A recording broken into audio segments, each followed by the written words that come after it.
Hello again, this is Alex with MasterChartsTrading.com and this is market recap for Friday, January 6, 2017.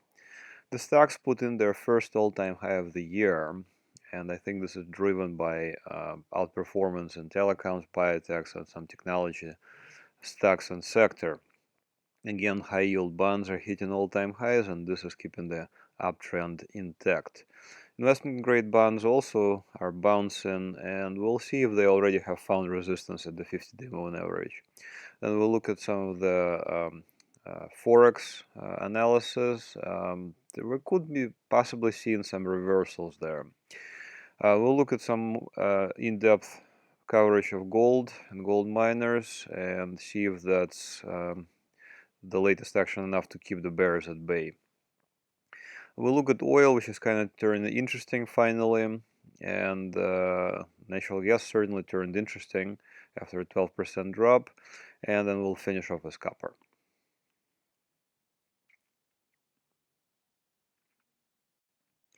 All right, let's start off with our proxy for the market, S&P 500 ETF SPY. All-time highs, all-time closing highs on Friday. Pretty clearly bullish chart. Don't see any issues actually right now. There is no major divergences to indicate that this is the top. There is no major concerns. For example, I don't see any big volume spikes. So for now, what I am seeing is I see an extremely bullish security that could pull back slightly, like this was a 2% pullback or so, and it got immediately bought out. So maybe we'll get a little something along the same lines, but I think the all-time highs will most likely continue. Down below here we have two market breadth indicators and one market breadth oscillator. So the important thing is here this advanced decline and advanced decline volume lines. Advanced decline volume actually hit all-time high just this week, while the advanced decline line hit all-time high last week, but we are 3 points away, so I'm not even sure I can call this a divergence. Volume is a little bit low, but I'm not a big fan of this indicator, but you know, very mild divergence. So again, like I said, maybe we'll get a very shallow pullback before all-time highs resume. Okay, so I don't see any issues for S&P 500. So this is Dow Jones Industrial Average. This one is an unadjusted. I removed the dividends, but we could easily use the same thing. Anyways, the Dow Jones Industrial Average also hit all-time highs, and we're within, you know, like a couple of points away from 20,000. But on this chart, what I wanted to show is the actual trade that we're doing at MasterChartsTrading.com. And this is my personal entry. I went ahead and I entered right there on November 7th, and you can see that I have what do you call it, risk controls indicated right on the chart. So when I send an alert out, usually I put in a risk controls. And the way I calculate this is I have a nice Excel spreadsheet, and within it you can just enter your entry price, average true range, risk coefficient, etc. And you can set your own parameters, and you get final results, and you can get how many shares you should be buying for the risk you are willing to take. So that's what I did here, and the way I had entered. So we have all three targets were met clearly. We're actually continuing higher, and I'm basically trailing my stop still. So my position is still open. So I just wanted to show this as an example of a successful trade that we do at MasterChartsTrading.com that you could potentially sign up later on. As far as the S&P 500 longer term time frame, this is a daily chart, but it's a little bit longer term. A little bit of a divergence here. You can see this is RSI.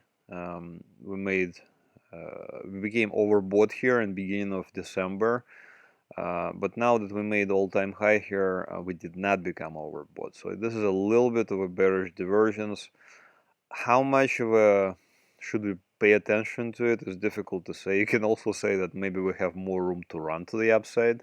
That's another way of reading this. But long term, I have my proprietary market breadth index, which turned bullish around June of last year. We're clearly in a bullish territory. We are not even remotely contemplating a bear market right now. Here are some of the longer term market breadth indicators, the percentage of stocks above the 200-day EMA exponential moving average, and the percentage of stocks within the index on a point and figure buy signal or bullish percent index. Very strong reading, I think. I think anything above 60, or we're pretty much in a bullish territory, so I don't see any major concerns just yet.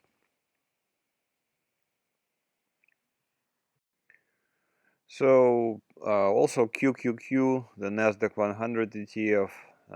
Now it was underperforming here in November, whereas you can see in November we just skyrocketed here for the Dow and for S&P 500. QQQ kind of didn't do it, kind of went up and then meandered sideways, and then finally now it's just breaking out, to all-time highs and all-time closing highs as well. So back here I had several questions asking whether or not QQQ is in a bear market and should we be buying this. I said that I think this is a temporary underperformance due to some political factors. So I think now it's pretty much been cleared away. And again, the correlations between QQQ and S&P 500 are enormous, over probably close to 100%.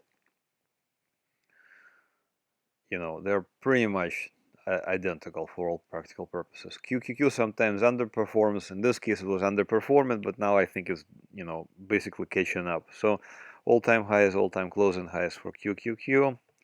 Don't see too many major issues in the advanced decline lines either. It looks like we're hitting all-time highs, at least last week we did. Within QQQ, outstanding performance by telecommunication sector. Look at this move, very strong move too, off November lows. And of course technology. Well, it's pretty obvious. So technology also hit all-time highs here and all-time closing highs. So it's a good sign as well. But even more interesting, I think, the healthcare. You can see XLV. I wanted to show that for the week, this is a 1 week performance of the major sectors. XLV was actually a second top performant, followed by only following the telecommunication sector. So XLV is, I think, also catching up to the general market. The healthcare is, also catching up to the general market. It was underperforming quite strongly,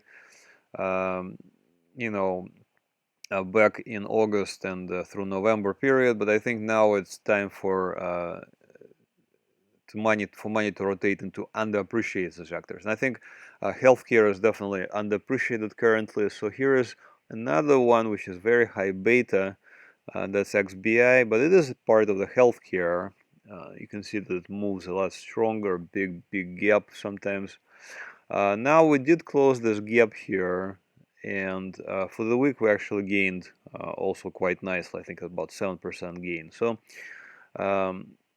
I think again, money is potentially rotating back into underappreciated sectors, and in this case is going to be healthcare, and potentially XLP, which is a staples, and eventually utilities. And you can see that real estate, actually it's not listed here, but it should be here because real estate is now, oh, I'm sorry, there it is, real estate. Yes, real estate also is doing quite nicely. It gained 2%, almost 2% this week.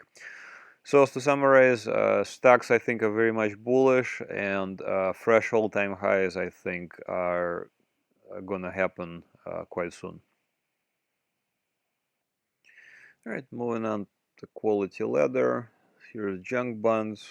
Uh, I think again, junk bonds are, in my mind, are extension of a stock market, and in this case, it's also showing a very bullish posture. All-time highs for junk bonds and all-time closing highs as well. So high yield is certainly doing quite well. The reason why I think that this is almost an extension of the stock market is because of the high correlation between junk bonds and stocks.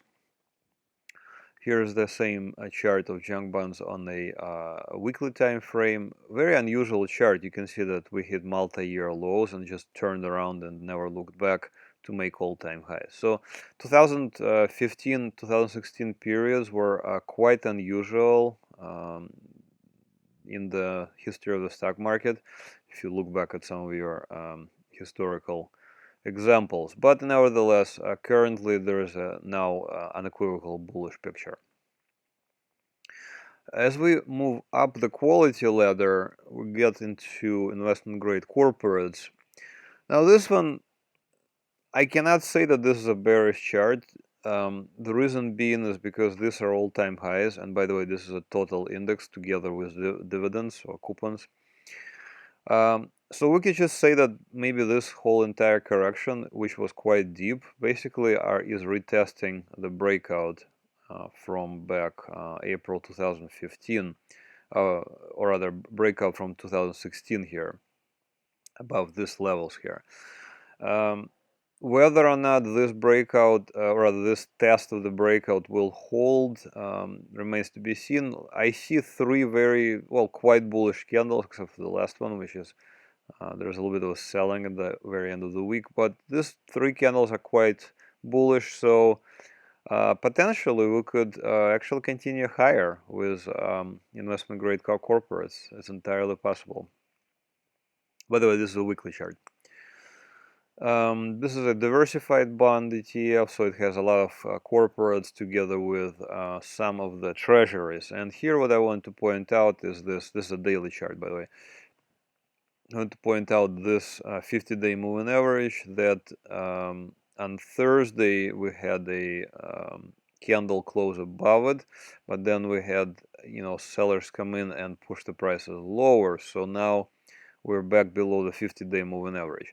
Now, whether or not this will 50-day moving average will act as a resistance now, again, remains to be seen. Similar to LQD, AGG, which is a general fund, this is a weekly fund, weekly chart, could also be viewed still as bullish because these are all-time highs and these are certainly not 52-week lows.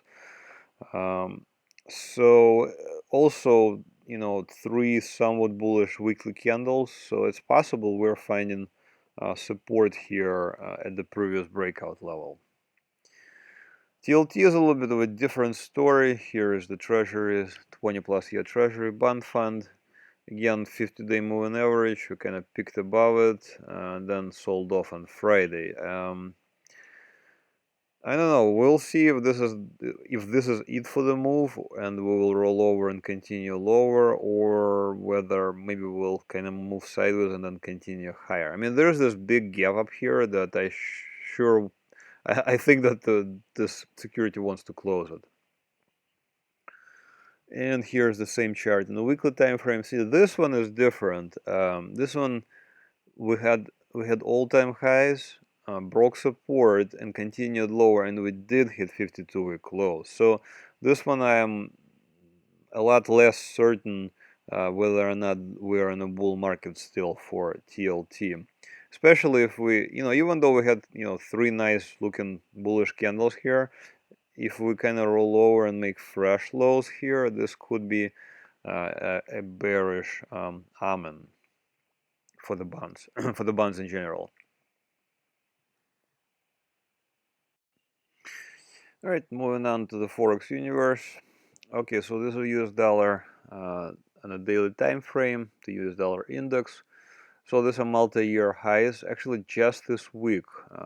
But even last week I pointed out this gap and the I thought this was already kind of like a beginning of selling here, but then we turned around and made a fresh high just intraday. Looks like we had a bearish engulfing right there. So this big red candle is engulfing this white candle, confirmed the next day by a drop lower and a close lower. Now Friday we kind of we're trying to recover. Whether or not this is an actual reversal pattern again remains to be seen. So far I'm treating it as a normal pullback from extremely overbought levels, because look at this very strong move. Here is the same chart in the weekly time frame. The weekly candles look a lot worse than the daily candles, because you can see two consecutive red bearish looking candles. Close here the last, not this week but the week before, we had a weekly bearish engulfing, and looks like we had now a confirmed weekly bearish engulfing. So we could be correcting for the US dollar index, and I think it's about time actually, because we've been on a very strong move here. So correction, well, I'm guessing at the very least here to around 99, maybe, possibly even lower to like 96 here or here maybe. But I think the long term is still bullish, so you know, it's just kind of like a normal retrace. Okay, here's euro versus US dollar, and I believe I mentioned last week we were a bit overextended to the downside. We did hit multi-year lows here again just on Wednesday, but then we had this two very bullish looking candles. So I think euro is certainly overdue for a corrective action back to, I'm guessing here this would be a very good place for it to correct to, around here 108.664, possibly even here to the 200-day moving average, or maybe even higher to like up here to 1.135. Here's that same weekly time frame. The bullish the weekly candles look even better. I mean, this is a big, like hammer-like candlesticks. This is a very bullish candle right there, just this week. So maybe we get back to 1.08 or even higher. It's possible. But generally speaking, I think euro still is a bearish chart. So if we do get a bounce, eventually it will need to be, well, I think it will be shorted, but I don't exactly know where it will be shorted yet. Here's the British pound, same general picture. Two of the last days, and I thought this was already kind of like bottoming pattern here. You can see one attempt and a second attempt to go higher. Here's two bullish candles right there. That's the first attempt, and here's the second attempt, Thursday and Friday. I think the British pound also is due for another attempt to recapture this broken support here. And here's the weekly chart of British pound, clearly a bearish chart, but I think overextended to the downside, maybe a bounce. I thought that this bounce here from October is going to go as high as 1.34, but that didn't happen. So I think maybe this time is a charm. Maybe we'll go a little bit higher now. Here's US dollar versus Japanese yen. This one, let's just go to weekly chart. It's kind of hard to see on daily. But if you listen to my videos, I kept saying that we are approaching an area of where there was a lot of trading before, and this is that area. And we are getting some selling here. You can see before there was really nothing, there was really nothing here. But now finally we're getting to the area where before there was a lot of trading, a lot of activity. So now we're seeing some selling finally. Even though US dollar versus Japanese yen gained a little bit for the week. This is a black candle, so I still think there will be some selling here. Maybe we'll trade sideways, or maybe we'll slightly down. And finally, US dollar versus Canadian dollar. Now, this is an uptrend still, but you can see that this is a sloped trend line and not my favorite, honestly. But in this case, it looks really tempting to call it valid. I think that if we break below this trend line, we may have a reversal on our hand, because this could be like sort of, this is a strong drop right there, and this could be a rising wedge. This is a wedge right there, and if we break this wedge, we could see a significant move to the downside, like maybe up to here even. So it's tempting to say that we're having a reversal in the US dollar, but I cannot yet say that. I still think that dollar is bullish, but we may see just corrective action temporarily. All right, moving on to gold. So we covered the dollar, and the dollar, gold is traded in dollars because it's XAU/USD. So if dollar is going up, gold is under pressure, and vice versa. Generally speaking, gold and dollar move opposite. Here's a correlation coefficient. In the weekly time frame going back to 1970s. You can see it spends most of its time in the negative territory. In other words, gold and dollar move opposite direction. This makes perfect sense. So here is that couple of weeks that I just pointed out that we have a US dollar dropping. The gold is taking advantage of it and is moving higher. So let's go to candlesticks. I think it makes more sense. Here's gold, daily time frame. Several support breaks here. We had one first support break with a big rejection spike around that area, and here's an attempt to recapture it, failed. Had a sell-off, second support break here, and the support break right there. Now we had another minor support break. I guess you can say the support break, but when we get to GDX, I think this is a bear trap, and we went higher. So the $1,000,000 question is, can gold get at least above the 50-day moving average and hopefully above this broken support at around 1200? Here's that same chart in the weekly time frame.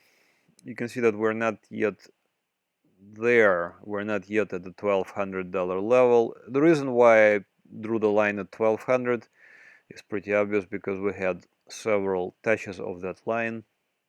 Generally speaking, it's pretty straightforward. You just draw the line, the support line, where there was significant trading activity. And in this case, there was significant trading activity at these levels. There was also a breakout here from previous highs. So maybe, and it's also kind of like a range, so about 1230 or 1200. So basically what I'm looking for is maybe a breakout above 1200 and consolidation there. Longer term, I do have my own proprietary market breadth index for gold, which I call gold breadth index. So here I've shown a chart in the past, but here is basically we became bearish here in 2012. So all of these rallies, I would have shorted them.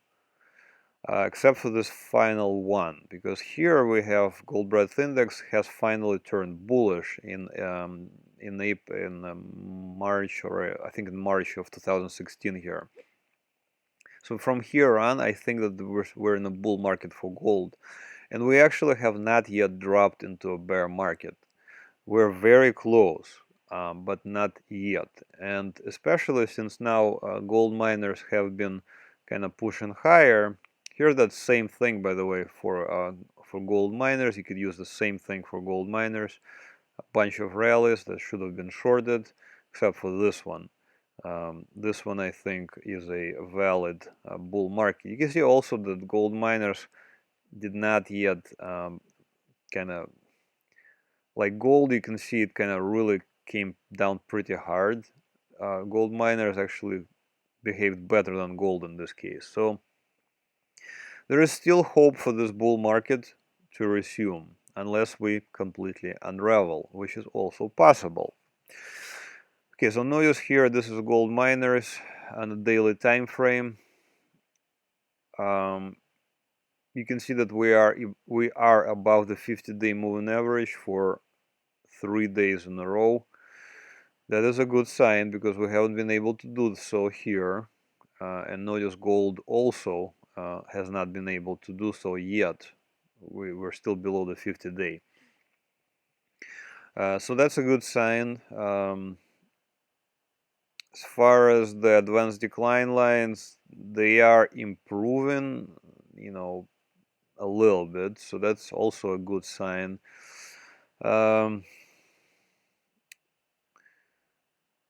Well, I guess you could say that you can see that there's a bit of a bullish divergence. So this one is minus 2632 and here's minus 2671. So this number is less negative, so this number is higher. And you can see that this number was registered here and this was a higher price. So there's a little bit of a bullish divergence, so hopefully we will see a little bit more follow through to the upside, because the way gold breadth index works is it takes into consideration many of the market breadth indicators that are used for gold for gold miners, but it just needs a little bit more upside to be more like to get to 3 maybe, and then I will be much more comfortable saying that maybe this correction is over. The bullish percent index also significantly improved. We were extremely, oversold and very bearish here at, basically at 10.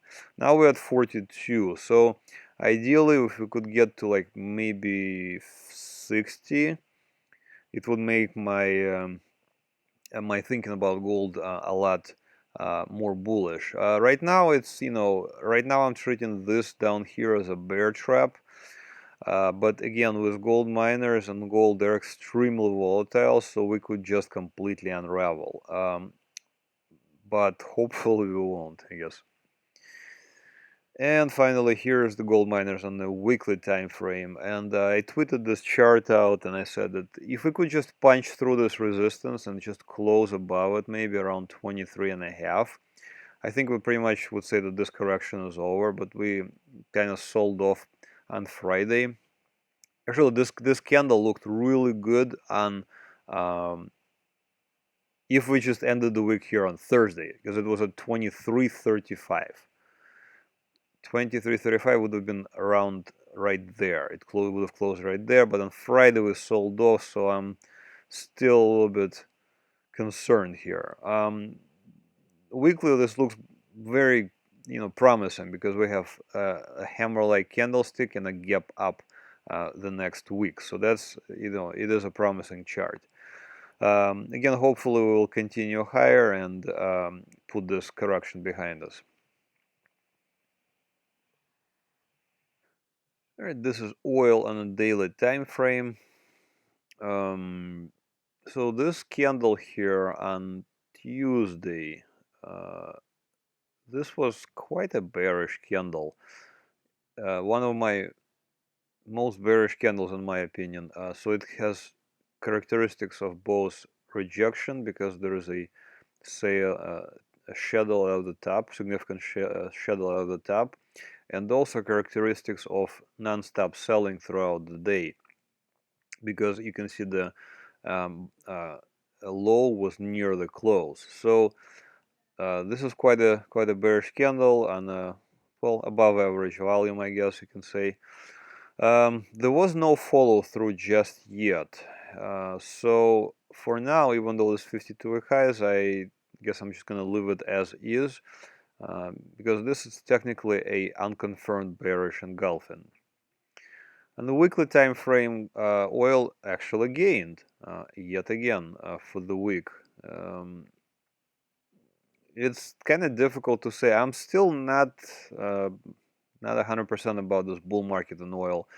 I think it's still range bound, and I think the range is really close up, like right there. $62, I think, is pretty much where it will stop. There's plenty of downside though, and the downside could go as low as 39 or possibly lower, unless for some odd reason they decide to actually stick to their cuts in production, which I seriously doubt. All right, natural gas, daily time frame. So we hit 52-week highs just last week, but then we had this enormous, well, not enormous, but quite large gap and continuation lower. This just shows how volatile commodities are. So to my subscribers, I always recommend allocating a small proportion of your trading capital to trading commodities, if at all, because this is very nerve-wracking. You can see that it's a very big drop here. Here's that natural gas on the weekly time frame. I still think this is a bullish chart. We did hit 52-week highs, but this is a very large, gap here, and they pull lower, so close near the lows of the week. So I think we may need to see some bottoming action here, and possibly eventually we will attempt to go higher. I don't think we're done with this bull market in natural gas just yet. And finally, let's look at copper. This is a copper on a daily time frame. This is a strong looking chart. This is a strong breakout, and now looks like a corrective action. This possibly is like a bull flag, maybe. Like this is a bull flag itself. I'm not a big fan of, various chart patterns, because they quite often don't work out. But I do see that this is a bullish chart, and I think we may be ready to go higher. I think there is a good chance of that. Now, here's that same chart on the weekly time frame. Here's a breakout above the previous highs and a relatively strong candle, continuation higher. Interestingly enough, we got rejected here at the weekly pivot point. This is a weekly time frame. So from last year's pivot point, you can see we got rejected there and pulled back. So pivot points occasionally, well, actually quite often, work as a good rejection and or support points. Now we had a couple of nice looking bullish candles, so it's entirely possible that we're going to continue higher from here. This is a commodity, so again it's quite volatile, so as I said before, allocate a small proportion of your capital to trading it. Anyways, if you like what you're hearing, please do hit the like button on YouTube. It will mean a lot to me. If you're interested also, please consider signing up for MasterChartsTrading.com trading service, and stay tuned on how to find us on the internet. Thanks a lot, and have another great trading week. Bye-bye. So I wanted to show you how to find us on the internet. Please go to MasterChartsTrading.com. We do have a trade alert services which are live right now. So please consider signing up for the service. It's only $24.95 per month. Also, if you sign up for our mailing list, you get a discounted membership. You get to see what I'm buying and selling, and which funds I'm looking at potential buys, sells, etc.